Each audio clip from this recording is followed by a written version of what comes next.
once again, that like that going back to what I was saying earlier about how we just don't have a robust conversation to talk about the value that, men as a group bring society.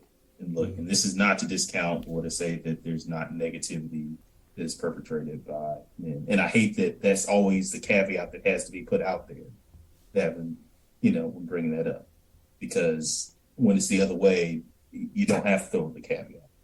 Um, but yeah, there's just not there's no robust conversation of what of the positive role that men have Mm-hmm. in society. Literally half of the human population. To try to describe or say that entirely half of the human population has little or no value is just, that's just a recipe for extinction of of the species.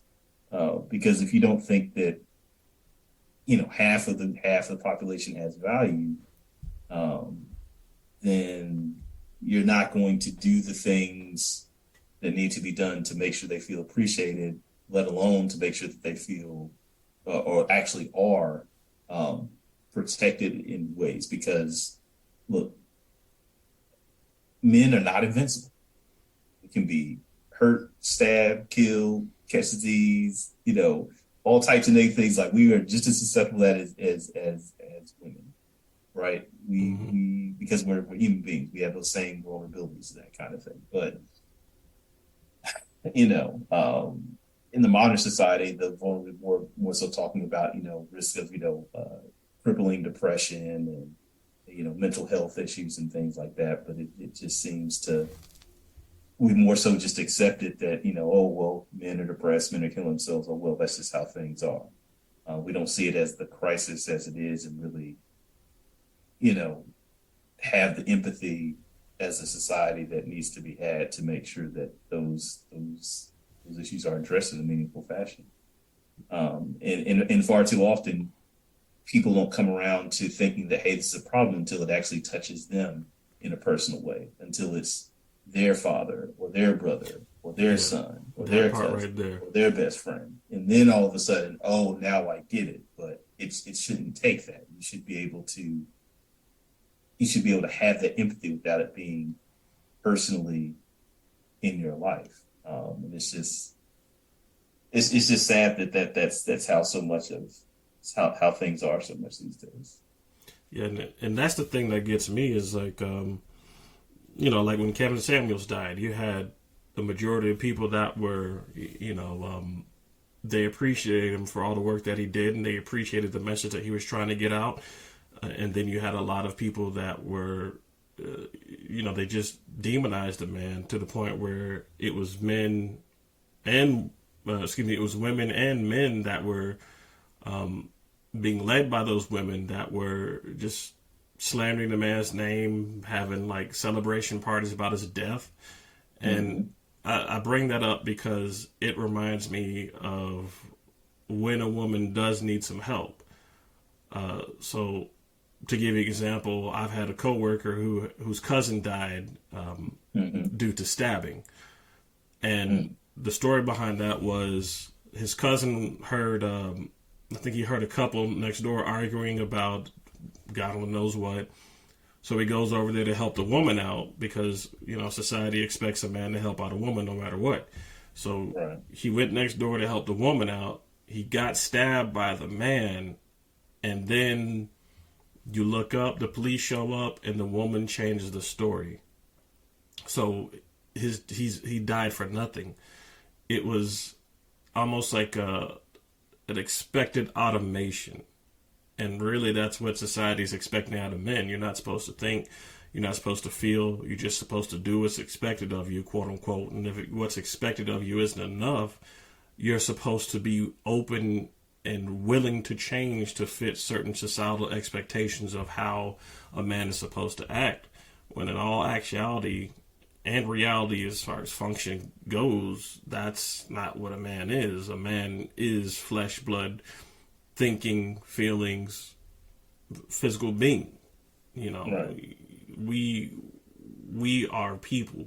We're supposed to be able to act stoic or actually be stoic and not have people tell us that we're in the wrong for being stoic, or demonize us for being stoic, or try and cancel us for voicing our opinions and our thoughts, because that's what you ask for on one hand, but on the other hand you turn around and say that your thoughts don't matter, your feelings don't matter.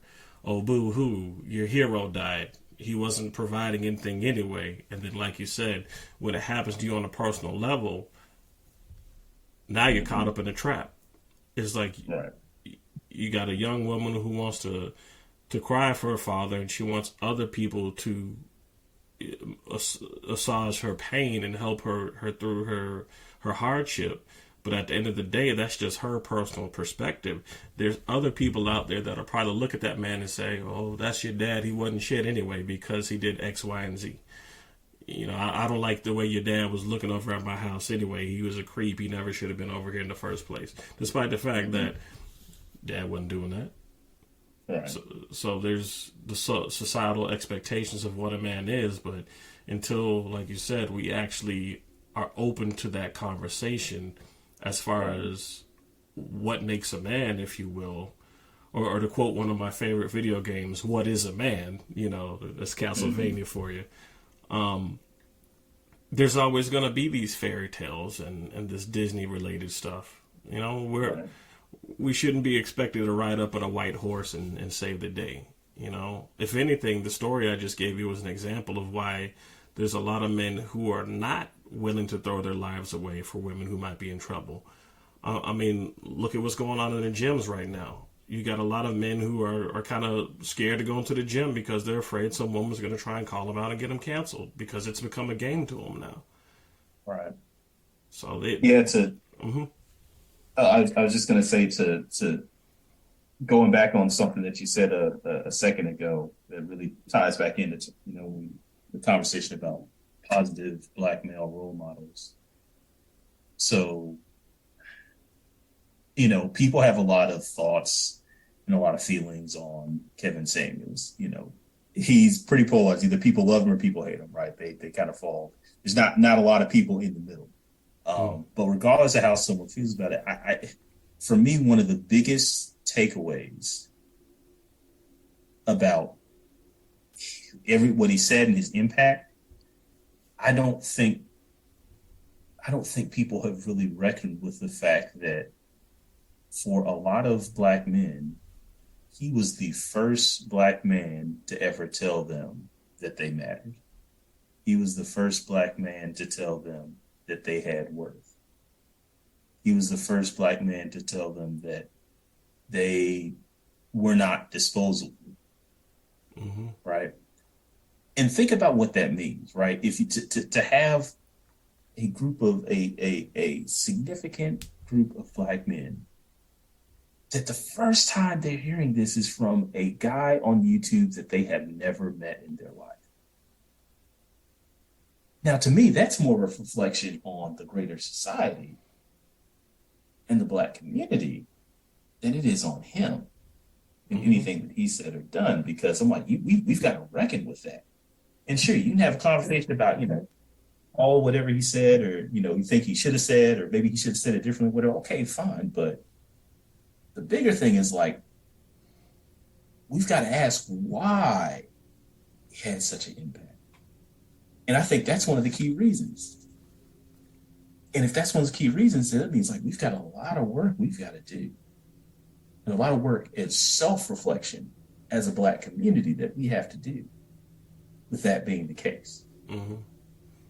And, it's good that you bring that up, because aside from Kevin Samuels, you got like several other entities out there, because most of the information regarding Black society nowadays is dispersed through internet, YouTube especially. To this day, I still consider what is it called, World Star Hip Hop, the bane of Black society, because you don't see too much positivity on there. I said that ever since it came out. But as far as YouTube goes, you had Kevin Samuels, you had the Black Authority / The Business, Dr. T. Hassan Johnson's another one. And, I mainly name those three because out of everybody that was dispersed that information, they were the ones that mainly had a positive impact on me because, as I stated, I was in like a well, there's no way to soften it. I was red pill raged, and I was like that for a long time because of the divorce I went through. You know, I thought I was doing everything right. I was, you know, got the girl, got the kids, trying to get the house, the white picket fences. All of a sudden, you turn around, somebody's not happy. So, you know, the sad thing is my father went through a divorce as well, but I didn't really. The best that he could do for me was ask if I was sure about the decision that I was making, which at the time I kept telling myself, yeah, I'm sure, yeah, I'm sure. But, you know, when it doesn't work out, you don't really have too much of a support group to turn to because you're expected to just suck it up and get over it. And you got a lot of people, especially women, that are like, who hurt you? Or, what did you do to make this happen? Right. Like, there is no aspect from your point of view. Like, you can't There's voice no your empathy. story. Right. So it's real easy for somebody to get caught up in that rage mode to the point where when they log on to the social media repeatedly, they don't follow a guideline to get out of that rage period. If anything, sorry, that's my TV. If anything, they're stuck in that mindset, which makes it real easy for them to, Lord, this is old TV. But it makes it real easy for them to follow and not learn to lead themselves out of it. That's why if you look at, like, say, for example, the Black Manosphere now, what it was back in, like, let's say 2019, 2018, it had a purpose. You know, the Manosphere had a purpose. Now it's hard to figure out what the Manosphere is because you've got way too much infighting and way too many entities trying to grab on and make money. You know, that's one of the main reasons why I kind of stopped watching a lot of stuff. I used to watch a lot of mediocre tutorials reviews. I used to watch a lot of O'Shea Duke Jackson. You know, I hopped from like God, Christopher Smith. What was the guy's name? The Angry Dad, I think his name is. I hopped from his channel. I hopped on Tommy Sotomayor's channel. I hopped on the Angry Man's channel to the point where it's like I pretty much walked different alleyways or roads or pathways, whatever you want to call it, if you will, of the Manosphere to the point where I'm like, you know, it's good to hear somebody give you that positive reinforcement and that, you know, that boost, but how do you get yourself out of it if you're just following?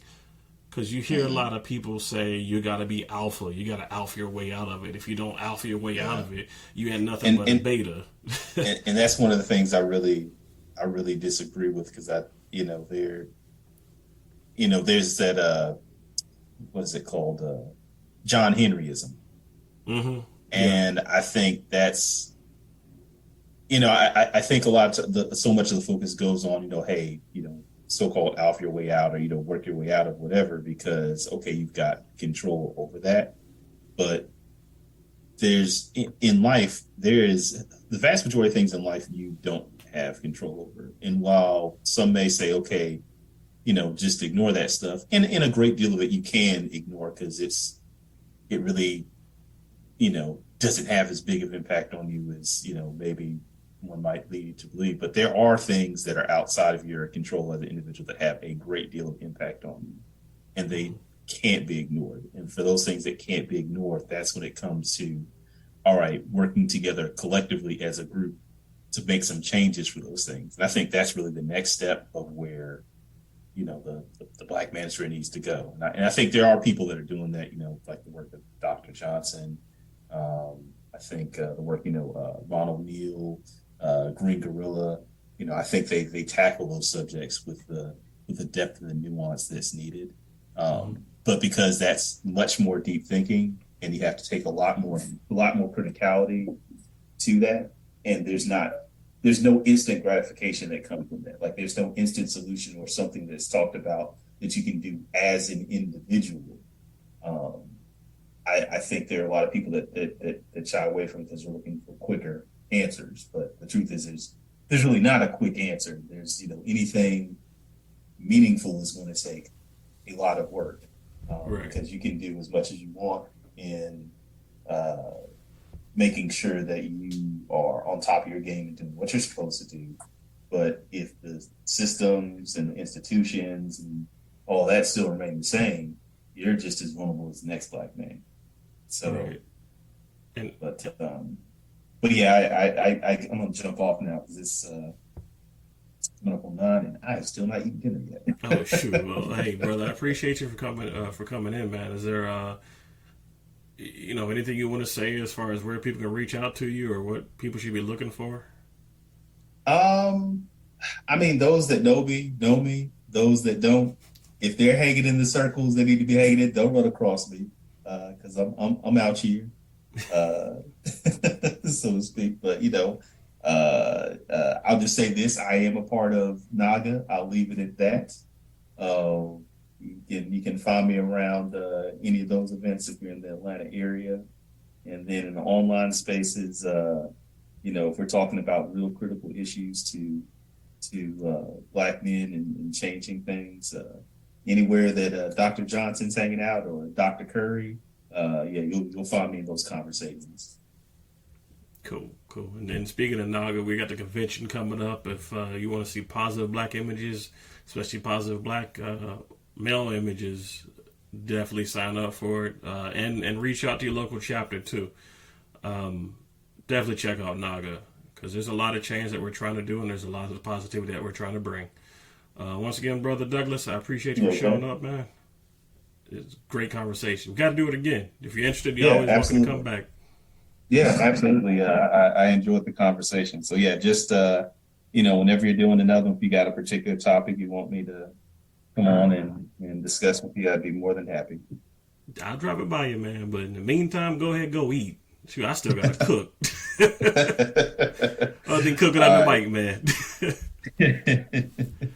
All right, brother, be safe. All right, take it easy. You too.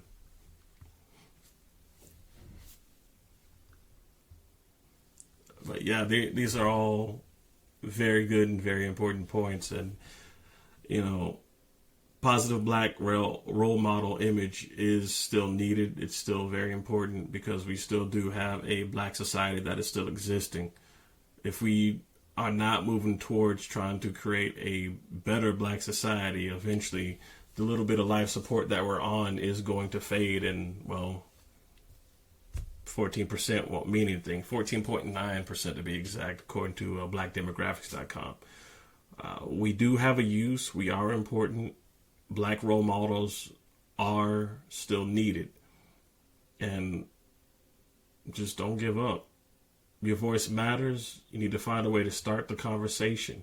Once that conversation begins, it shouldn't end. If anything, you got to continue to reach out to your fellow brothers, your neighbors, your family members, your friends. It doesn't matter. The conversation needs to continue and it needs to be heard.